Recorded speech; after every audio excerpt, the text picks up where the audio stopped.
Class 12-এর political science, class 12-এর political science chapter 6।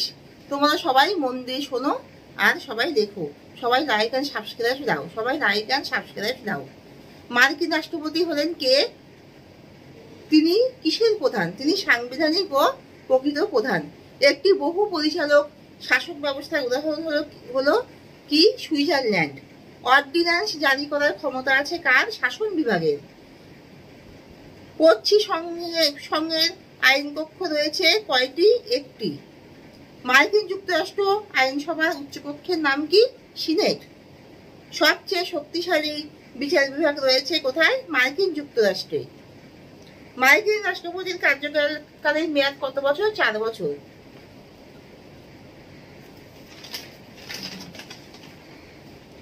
দ্বিকক্ষ বিশিষ্ট আইনসভার সমর্থক হলেন কে? Lord Bryce. মার্কিন যুক্তরাষ্ট্রের সিনেটে প্রতিটি অঙ্গরাজ্য থেকে প্রতিনিধি নির্বাচিত হন কজন? 2 জন। পার্লামেন্ট একটি ক্রীড়ানক মাত্র বলেছেন কে? মুসোলিনি। আইনসভা কর্তৃক বিচারপতিরা নির্বাচিত হন কোথায়? সুইজারল্যান্ডে। সুইজারল্যান্ডের আইনসভার একটি কক্ষের নাম কি? জাতীয় পরিষদ। চীনের আইনসভাকে কি বলে? জাতীয় গণকংগ্রেস বলে। ভারতের নাম সর্বস্ব শাসক হলেন কে? প্রধানমন্ত্রী।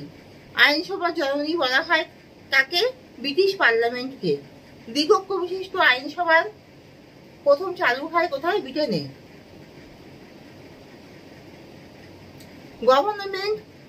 গভর্নমেন্ট অফ ইংল্যান্ড গ্রন্থের লেখক হলেন কে? লর্ড ওয়েল। গভর্নমেন্ট অফ ইংল্যান্ড গ্রন্থের লেখক হলেন লাওয়েল।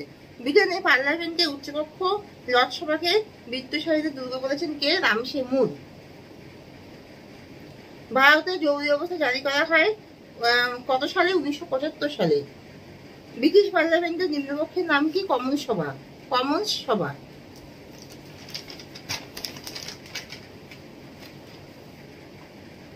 উত্তরাধিকার সূত্রে মনোনীত শাসক দেখা যায় কোথায়? গ্রেট ব্রিটেনে। এক কক্ষ বিশিষ্ট আইনসভার সমর্থক হলেন কে? হ্যারল্ড ল্যাক্সি। ক্ষমতা স্বতন্ত্রীকরণ নীতির প্রয়োগ ঘটেছে মার্কিন যুক্তরাষ্ট্রে। স্পিরিট অব দ্য লজ গ্রন্থের রচয়িতা হলেন মন্টেস্কু। সরকারের কার্যাবলীকে মূলত কয় ভাগে ভাগ করা যায়? 3 ভাগে। ব্রিটিশ পার্লামেন্টের উচ্চকক্ষের নাম কি? লোকসভা। ভারতের পার্লামেন্টের নিম্নকক্ষের নাম কি? লোকসভা। ভারতের পার্লামেন্টের উচ্চকক্ষের নাম কি? রাজ্যসভা। কোন বিভাগের সংবিধানকে অভিভাবক বলে? বিচার বিভাগের সংবিধানকে অভিভাবক বলে। তোমরা সবাই লাইক আর সাবস্ক্রাইব দাও। আমি এখানেই শেষ করলাম।